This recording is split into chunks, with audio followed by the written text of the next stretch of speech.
Alight motion use ചെയ്യുന്ന എല്ലാവരും തന്നെ ഗ്രാഫ് ടൂൾ കണ്ടിട്ടുണ്ടാവും. പക്ഷേ ഈ ഒരു വീഡിയോ കാണുന്ന കുറച്ച് പേർക്കെങ്കിലും ഇപ്പോഴും അറിയുന്നുണ്ടാവില്ല എങ്ങനെയാണ് അത് വർക്ക് ചെയ്യുന്നത് എന്നുള്ളത്.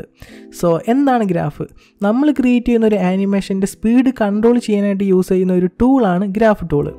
ഞാൻ നിങ്ങൾക്കൊരു എക്സാമ്പിൾ എക്സ്പ്ലെയിൻ ചെയ്തു തരാം. ഞാനിവിടെ ഡീഫോൾട്ടായിട്ട് വരുന്ന ഗ്രാഫിൽ ഒരു ആനിമേഷൻ ചെയ്തു വെച്ചിട്ടുണ്ട്. ഇനി ഞാൻ ഈ ഒരു ഗ്രാഫിലൊരു മാറ്റം വരുത്തുകയാണെങ്കിൽ നിങ്ങൾക്ക് ആനിമേഷനിൽ വന്ന ഡിഫറൻസ് കറക്റ്റായിട്ട് തന്നെ മനസ്സിലാക്കാനായിട്ട് പറ്റും. സോ എന്താണ് ഇവിടെ നടക്കുന്നത്?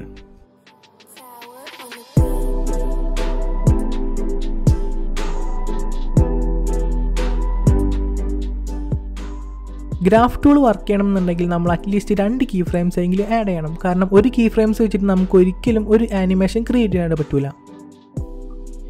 ഇവിടെ ഞാൻ അലൈറ്റ് മോഷനിൽ ചെയ്യാൻ പറ്റുന്ന ഏറ്റവും സിമ്പിളായിട്ടുള്ളൊരു ആനിമേഷൻ ചെയ്തു വെച്ചിട്ടുണ്ട്. ഇനി നമുക്ക് ഗ്രാഫ് ഓപ്പൺ ചെയ്യാം. ഗ്രാഫ് ഓപ്പൺ ചെയ്താൽ നിങ്ങൾക്ക് എല്ലാവർക്കും ഡീഫോൾട്ടായിട്ട് വരുന്ന ഗ്രാഫ് ഇതായിരിക്കും. ഇപ്പോൾ നിങ്ങൾ സ്ക്രീനിൽ കാണുന്ന പോലെ ആയിരിക്കും നിങ്ങളുടെ ഗ്രാഫ് വർക്ക് ചെയ്യുന്നത്.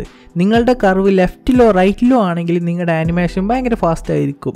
അഥവാ നിങ്ങളുടെ കർവ് മുകളിലോ അടിയിലോ ആണെങ്കിൽ നിങ്ങളുടെ ആനിമേഷൻ സ്ലോ ആയിരിക്കും. അതെങ്ങനെയാണെന്നുള്ളത് ഞാൻ നിങ്ങൾക്ക് കാണിച്ചു തരാം. ഇപ്പോൾ നിങ്ങൾക്ക് കാണാനായിട്ട് പറ്റും നമ്മുടെ ഗ്രാഫിൻ്റെ സ്റ്റാർട്ടിങ്ങിലെ കർവ് ഇരിക്കുന്നത് ലെഫ്റ്റ് സൈഡിലായിട്ടും അവസാനത്തെ കർവ് ഇരിക്കുന്നത് അടിയിലും ആയിട്ടുമാണ്. അങ്ങനെയാണെങ്കിൽ നമ്മുടെ ആനിമേഷൻ സ്റ്റാർട്ടിങ്ങിൽ ഫാസ്റ്റ് ആയിട്ടും അവസാനിക്കുമ്പോൾ സ്ലോ ആയിട്ടും ആയിരിക്കും വരുന്നത്.